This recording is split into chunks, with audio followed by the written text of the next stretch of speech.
নমস্কার, কেমন আছেন সবাই? আমার নতুন একটি রেসিপিতে আপনাদের অনেক অনেক স্বাগত জানাই। আজকে আপনাদের সাথে শেয়ার করব ক্যাপসিকাম অথবা শিমলা মির্চ রেসিপি। তো ক্যাপসিকামগুলোকে প্রথমে কেটে নেব।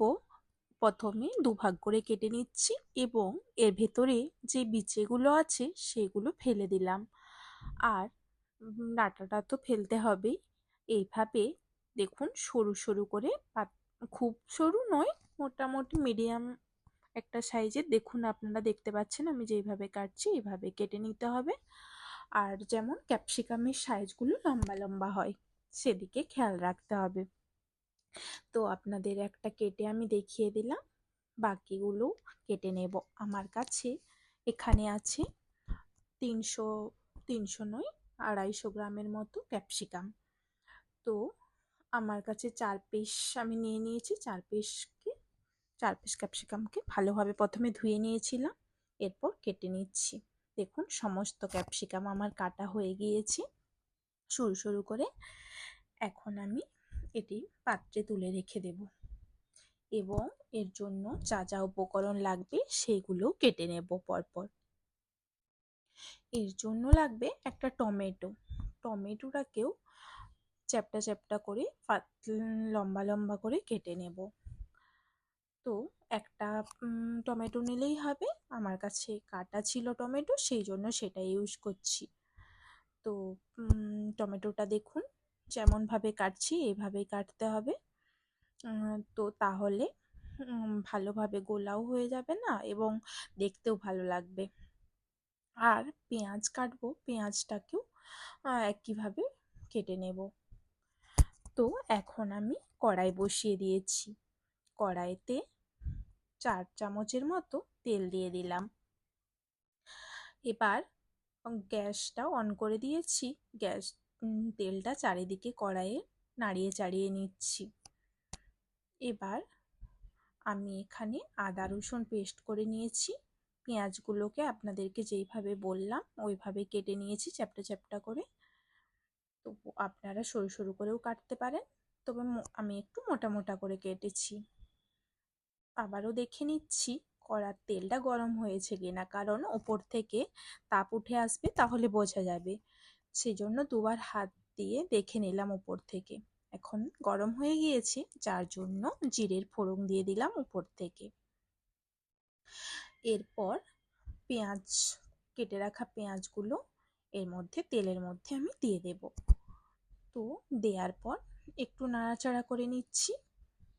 এরপর দিয়ে দেব হিং দিয়ে দেব 1 স্পুনের মতো। হিং অথবা রাঁধুনি যে যেটা বলে থাকে। তো আমি 1 স্পুনের মতো হিং অ্যাড করে দেব। তো অ্যাড করে দেওয়ার পর আবারও খুব ভালোভাবে নেড়ে চেড়ে নেব। খুব পেঁয়াজ হিং সব কিছু একসাথে তেলের সাথে যাতে মিক্সড হয়ে যায়, কোনো স্মেল না বের হয়, সেই জন্য ভালোভাবে নাড়াচাড়া করে নিচ্ছি। এটা নাড়াচাড়া হয়ে গিয়েছে। এখন আমি আদা রসুনের পেস্টটা এর সাথে অ্যাড করে দেব এবং আবারও খুব ভালোভাবে চারিদিকে নাড়িয়ে চাড়িয়ে নিচ্ছি। পেঁয়াজ আর আদা রসুন একসাথে মিক্সড করে নিচ্ছি। তো পেঁয়াজের আদা রসুনের গন্ধ যতক্ষণ কাঁচা না থাকে, তার জন্য ভালোভাবে নাড়াচাড়া করে নিচ্ছি যতক্ষণ না কাঁচা গন্ধ না বের হয়। বের না হলে এটা গন্ধ বের হচ্ছে না, মোটামুটি ভালোভাবে ভাজা হয়ে গিয়েছে। এখন কেটে রাখা ক্যাপসিকামগুলো আমি দিয়ে দিলাম কড়াইয়ের মধ্যে। তো ক্যাপসিকাম আর পেঁয়াজ রসুন সব কিছু পেস্ট মশলা একসাথে মিক্সড করে নিচ্ছি। আর ক্যাপসিকামের একটা আলাদা গন্ধ রয়েছে, তো যার জন্য অনেকে খেতে পছন্দ করেন, অনেকে আবার পছন্দ করেন না এই স্মেলটা। তো এখানে মহারাষ্ট্রিয়ানরা খুব পছন্দ করেন। তো আমি সেই জন্য এখানে ক্যাপসিকামটা ভালোভাবে নেড়ে চেড়ে নিয়ে এর মধ্যে দিয়ে দিলাম জিরে গুঁড়ো 1 চামচের মতো, আর ধনে গুঁড়ো 1 চামচের মতো, আর দিয়ে দিলাম হলুদ গুঁড়ো। হলুদ গুঁড়োও দিয়ে দেবো 1 স্পুনের মতো। এবার গুঁড়ো মশলা সব কিছু ক্যাপসিকামের সাথে খুব ভালোভাবে মিক্সড করে নেব নাড়িয়ে চাড়িয়ে। আর এতে করে ক্যাপসিকামের ওই গন্ধটা যারা খেতে পছন্দ করেন না সেটাও আর গন্ধটা ছাড়বে না। যারা পছন্দ করেন না তারাও কিন্তু খুব ভালোভাবে খেতে পারবেন এই রেসিপিটা। দেখুন, তো আমি ভালোভাবে নাড়িয়ে চাড়িয়ে কষিয়ে নিচ্ছি। আমি কিন্তু জল দিব না এখন। তো আমার নাড়াচাড়া হয়ে গিয়েছে। এখন আমি একটা ঢাকনা দিয়ে ঢাকা দিয়ে দেব। তার আগে লবণ দিয়ে দেব স্বাদ অনুসারে। লবণ দিয়ে আবারও নাড়িয়ে চাড়িয়ে নেব, কারণ লবণ ছাড়া তো সবকিছু অসম্পূর্ণ, তাই লবণটা ঠিকঠাক যেন হয় সেদিকে খেয়াল রাখতে হবে আমাদের। তো লবণ দিয়ে নাড়াচাড়া হয়ে গেছে, আমি পরিমাণ মতো লবণ দিয়ে দিয়েছি এখানে। এবার আমি ঢাকনা দিয়ে দেব। ঢাকনা দিয়ে 5 মিনিটের মতো কুক করে নেব। 5 মিনিট কুক হয়ে গেলে ফিরে এলাম। এবার দেখুন, ঢাকা দিয়ে যেহেতু রান্না করেছি 5 মিনিট, সেই কারণে ক্যাপসিকাম থেকে হালকা জল বেরিয়েছে। যে কোনো জিনিস ঢাকা দিয়ে রান্না করলে তার বাষ্পটা বেরিয়ে আসে। এবার নাড়িয়ে চাড়িয়ে নিয়ে লঙ্কা গুঁড়ো 1 চামচের মতো অ্যাড করে দিলাম এর সাথে।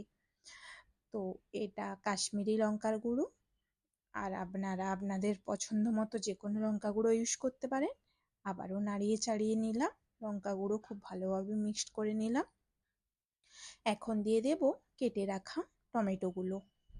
টমেটো, ক্যাপসিকাম সব কিছু নাড়িয়ে চাড়িয়ে মিক্সড করে নিচ্ছি খুব ভালোভাবে।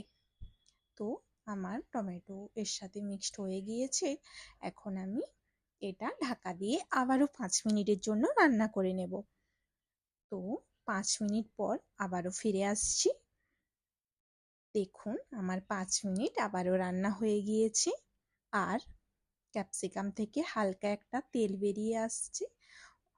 তো এখন আবারও একটু নাড়াচাড়া করে নেব। নেয়ার পর আমি এখানে 1 কাপের মতো বা তারও কম, যেমন পরিমাণ ক্যাপসিকাম থাকবে সেই মতো জল ইউজ করবেন।